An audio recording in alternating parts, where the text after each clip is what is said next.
Hi friends, ഇപ്പം എല്ലാവർക്കും നമസ്കാരം. നമ്മുടെ പുതിയ വീഡിയോയിലേക്ക് എല്ലാവർക്കും സ്വാഗതം.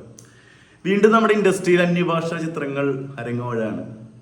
ഇപ്പോൾ ഇത് കൽക്കി എന്നൊരു മൂവി വന്ന സമയത്ത് കേരളത്തിൽ ഓൾമോസ്റ്റ് എല്ലാ തിയേറ്ററുകളിലും കൽക്കിയാണ്. ഇപ്പോൾ വീണ്ടും ഇന്നലെ 500ഓളം തിയേറ്ററുകൾ കൂട്ടിയിരിക്കുകയാണ്. അപ്പോൾ എനിക്ക് പറയാനുള്ളൊരു കാര്യം എന്താണെന്ന് വെച്ച് കഴിഞ്ഞാൽ, ഒരു കാലഘട്ടത്തിൽ നമ്മുടെ അന്യഭാഷ ചിത്രങ്ങൾ ഇവിടെ നിന്ന് മാക്സിമം കളക്ട് ചെയ്ത് കൊണ്ടുപോയിട്ടുണ്ട്. നല്ല പടങ്ങൾ വരുമ്പോൾ നമ്മൾ കാണും, അത് അംഗീകരിക്കുന്നു. നല്ല കാര്യമാണ് ഇങ്ങനത്തെ പടങ്ങൾ നമ്മുടെ ഇന്ത്യൻ ഇൻഡസ്ട്രിയിൽ വരട്ടെ, നമ്മൾ ആഗ്രഹിക്കുന്ന ഒരാൾ തന്നെയാണ്. പക്ഷേ ഈ കലക്കി വരുന്ന പടം വരുന്ന സമയത്ത് ഒരുപാട് നല്ല ഫിലിംസുകൾ നമ്മുടെ ഇൻഡസ്ട്രിയിൽ കളിച്ചുകൊണ്ടിരിക്കുന്നത്. അത് ചെറിയ ചെറിയ ആളുകൾ, ചെറിയ ചെറിയ സംവിധായകന്മാരുടെ സ്വപ്ന പടങ്ങളാണ് അവർക്ക്. പക്ഷെ പടങ്ങളൊക്കെ ഒന്നും രണ്ടും ഷോയിലേക്ക് മാറ്റുന്നു. പടത്തിന് അത്യാവശ്യം ആളുണ്ട്, ഒരു ഷോയ്ക്കൊക്കെ മാറ്റുന്നൊരവസ്ഥ നമ്മൾ കണ്ട്. എസ്പെഷ്യലി ഉള്ളൊഴുക്ക് പോലുള്ള പടങ്ങൾ, അതുപോലെ തന്നെ ഗഗനചാരി, നടന്ന സംഭവം, പാരഡൈസ് എന്നൊരു പടം കണ്ടില്ലെങ്കിൽ കാണണം. ഈ 4 പടങ്ങളും വലിയൊരു ക്രൂവും കാര്യങ്ങളൊന്നും ഇല്ല. പല സംവിധായകന്മാരുടെ ആദ്യത്തെ അറ്റംപ്റ്റാണ്. അഭിനയിച്ചിരിക്കുന്ന ആളുകളൊക്കെ വളരെ ചെറിയ ആർട്ടിസ്റ്റുകളാണ്. ചെറിയ ആർട്ടിസ്റ്റുകൾ എന്നുള്ള കഴിവുകളിൽ അവർ വളരെ വലിയതാണ്. പക്ഷെ അങ്ങനത്തെ പടങ്ങൾ ചെയ്ത പടങ്ങളാണ് ഇപ്പോൾ കളിച്ചത്. അതൊക്കെ തിയേറ്ററിൽ ഇല്ലാത്ത അവസ്ഥ തന്നെ ഉണ്ടായിരുന്നു.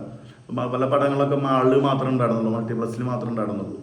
അപ്പോൾ അങ്ങനത്തെ ഒരു അവസ്ഥയാണ് നമുക്ക് ഇവിടെ ഉള്ളത്. അപ്പോൾ അതുകൊണ്ട് ഇനിയിപ്പോൾ ഈ മാസം കൂടി കഴിഞ്ഞ് കഴിഞ്ഞാൽ, ഈ അടുത്ത ആഴ്ച കൂടി കഴിഞ്ഞ് കഴിഞ്ഞാൽ ഇന്ത്യൻ 2 വരുന്ന സമയത്ത് ഓൾമോസ്റ്റ് എല്ലാ പടങ്ങളും ഇവിടുന്ന് വാനിഷ് ആവുന്നൊരു അവസ്ഥയുള്ളത്. അപ്പോൾ നമ്മൾ നമ്മുടെ ഇൻഡസ്ട്രീനെ എപ്പോഴും ഒന്ന് പ്രൊട്ടക്ട് ചെയ്യണ്ടേ. അവർ നന്നായി കളിക്കുന്നുണ്ട്. ഒരു കാലഘട്ടത്തിൽ അന്യഭാഷ ചിത്രങ്ങൾ വന്ന് കുത്തൊഴുക്കായിരുന്നു ഇവിടെ. ഇപ്പോൾ നമ്മുടെ ഇൻഡസ്ട്രിയുടെ പേരുണ്ട്. മലയാള ഇൻഡസ്ട്രി എന്ന് പറഞ്ഞു കഴിഞ്ഞാൽ ഇന്ന് ഇന്ത്യൻ സിനിമയുടെ, ലോക സിനിമയുടെ നെറുകിലെത്തിയിരിക്കുകയാണ്. ആ സമയത്താണ് ഇങ്ങനെയുള്ള കാര്യങ്ങൾ നടക്കുന്നത്. പക്ഷെ ഇവർക്കൊരു സ്പേസ് അവിടെ കൊടുക്കണം. ഇവർ ഒരുപാട് നാളത്തെ ഒരു സ്വപ്നമാണ് ഒരു ഫിലിം എന്ന് പറഞ്ഞു കഴിഞ്ഞാൽ. ആ ഫിലിം മേക്ക് ചെയ്തു, തിയേറ്ററിൽ വന്നു, പിന്നെ തിയേറ്ററിൽ കിട്ടാത്തൊരു അവസ്ഥ വരെ നല്ല രീതിയിൽ കളിച്ചുകൊണ്ടിരിക്കുന്ന സമയത്ത് ഇപ്പൊ ഗഗനചാരിക്ക് 1 കോടിയുടെ അപ്പുറത്ത് ക്രോസ് ചെയ്ത് കഴിഞ്ഞു. ഇത്ര ചെറിയൊരു ക്രൂ വെച്ചിട്ട്, കുറച്ച് തിയേറ്റർ വെച്ചിട്ട് നടന്ന സംഭവമായത്. അപ്പോൾ ഉള്ളൊഴുക്ക് ഇപ്പോഴും നല്ല രീതിയിൽ കളിക്കുന്നുണ്ട്. പല തിയേറ്ററുകളിലും നല്ല രീതിയിൽ കളിക്കുന്നുണ്ട്. അതൊക്കെ കാണേണ്ട മൂവീസാണ് പാരഡൈസ്.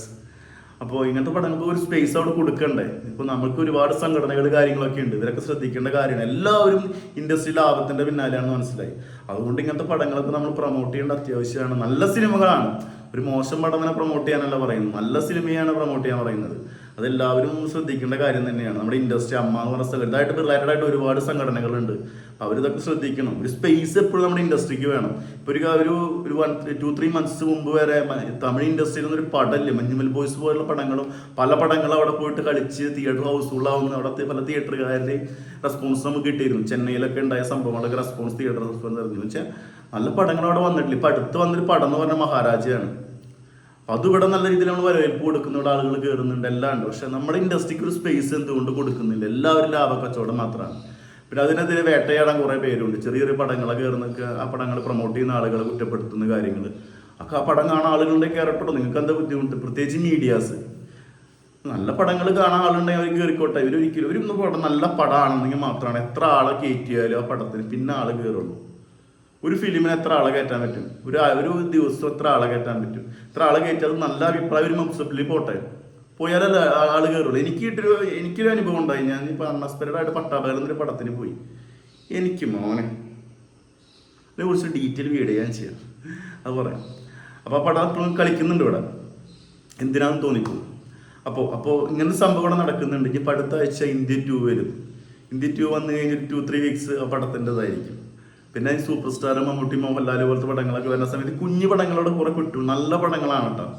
അപ്പോൾ അത് നമ്മൾ ചിന്തിക്കണം. അപ്പോൾ അവർക്കൊരു സ്പേസ് കൊടുക്കണം. ഒരുപാട് ആളുകളുടെ പ്രയത്നമാണ്.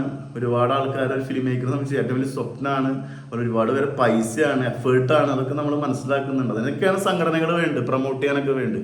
OTT ബിസിനസ് ആയത് കണക്കിലെടുത്ത് അങ്ങനെ ഇങ്ങനെ ചെയ്യുന്നതല്ല പറയാം. മീഡിയകൾ എന്തും പറയും. അവരൊന്നും നമ്മളത് കാര്യമാക്കി എടുക്കുക, ഇൻഡസ്ട്രിയുടെ ഭാഗമായുള്ള ആളുകളൊന്നും കാര്യമാക്കി എടുക്കരുതെന്നാണ് ഒരു പേഴ്സണൽ ഒപ്പീനിയൻ വരുന്നത്. ഇൻഡസ്ട്രിയെ പ്രൊമോട്ട് ചെയ്യാനും അവർ ഒരുപാട് കഴിവുള്ള ആൾക്കാർ കൊണ്ടുവരാനും ഒരു നല്ല അറ്റംപ്റ്റാണ്. നല്ല അറ്റംപ്റ്റ്. അത് പ്രത്യേകിച്ച് പറയണം. ഞാൻ നേരത്തെ എക്സാമ്പിൾ പറഞ്ഞ പോലെ പട്ടാപ്പകൽ. അത് കഴിഞ്ഞ് കങ്കുവ വരുന്നു. അപ്പോൾ ഈ മാസത്തിലും ചെയ്യുന്ന നമുക്കറിയാം, ഒരു 3 മാസം 4 മാസം ഇങ്ങനത്തെ പടങ്ങൾ ഉണ്ട്. അപ്പോൾ തിയേറ്ററുകൾ എണ്ണം നമുക്കറിയാം, മാക്സിമം തിയേറ്ററുകൾ.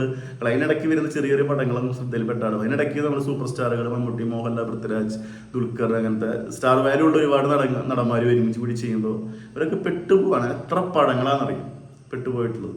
അവർ അടുത്ത ഒരു പടം ഞാൻ മറ്റേ ലുക്മാനൊക്കെ അഭിനയിച്ചൊരു പടം ഉണ്ടായിരുന്നു. പടത്തിൻ്റെ പേര് കറക്റ്റ് നല്ല രീതിയിൽ ഗില്ലാപ്പികളൊക്കെ ഉള്ള പടം.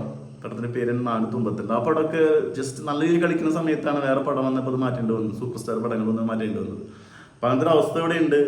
പടത്തിന് ഒരു പരീക്ഷ ചിത്രമായ പോലും കുറച്ച് 1-2 ദിവസം കയറി പബ്ലിസിറ്റിയിലാണ് പിന്നെ പടം കയറുന്നത്. പടം നല്ലതാണെന്ന് ആളുകൾ പറഞ്ഞാൽ മാത്രം തിയേറ്ററിൽ ആൾ കയറി. ഇനിയിപ്പോൾ എന്ത് ചെയ്തിട്ട് കാര്യമൊന്നുമില്ല. അതൊക്കെ വെറും മാപ്രകളുടെ വെറും തെറ്റിദ്ധാരണയാണ്. നല്ല പടം നിറഞ്ഞു കഴിഞ്ഞാൽ മാത്രം ആളുകൾ കയറുന്നുള്ളൂ. ഇവർക്ക് ന്യൂസ് വാല്യൂ കിട്ടാൻ വേണ്ടി ഇവർ പലതും പ്രൊമോട്ട് ചെയ്യുന്നുണ്ട്. പക്ഷെ ഈ പറഞ്ഞ കാര്യങ്ങളോട് നമ്മൾ യോജിക്കാതെയല്ലേ പറയുന്നത്. പക്ഷെ എന്തായാലും മൗത്ത് പബ്ലിസിറ്റി ഒരു വലിയ ഘടകമാണ്. എത്ര പ്രൊമോഷൻ നടത്തിയാലും മൗത്ത് പബ്ലിസിറ്റി ഇതിലൊക്കെ ലിമിറ്റേഷൻ ഉണ്ട്. അപ്പോൾ നമ്മൾ പറഞ്ഞു എന്താണെന്ന് വെച്ചാൽ ഇൻഡസ്ട്രിയിലെ അന്യഭാഷ ചിത്രങ്ങളുടെ വീണ്ടും എണ്ണം കൂടുകയാണ്. അതൊക്കെ വമ്പൻ ബജറ്റ് വരുന്ന പടങ്ങളാണ്. അപ്പോൾ തിയേറ്ററിൻ്റെ എണ്ണം അവിടെ കൂടുതൽ വേണം. പക്ഷെ എന്നാലൊരു സ്പേസ് മാറ്റിയിട്ട് കൊടുക്കണം എന്നുള്ളൊരു പേഴ്സണൽ ഒരു ഒപ്പീനിയൻ, എൻ്റെ ഒരു ആഗ്രഹം ഞാൻ ഇവിടെ ഷെയർ ചെയ്യുന്നത് മാത്രം പറയാലോ, പ്രതികരിക്കാലോ, അത്രമാത്രം. വീഡിയോ ഇഷ്ടപ്പെട്ടല്ലോ, ലൈക്ക് ചെയ്യുക, ഷെയർ ചെയ്യുക, സബ്സ്ക്രൈബ് ചെയ്യുക. അടുത്തൊരു വീഡിയോ ആയിട്ട് വീണ്ടും വരാം. മുകേഷ് ബൈ. എല്ലാവരും സപ്പോർട്ട് ചെയ്യണേ.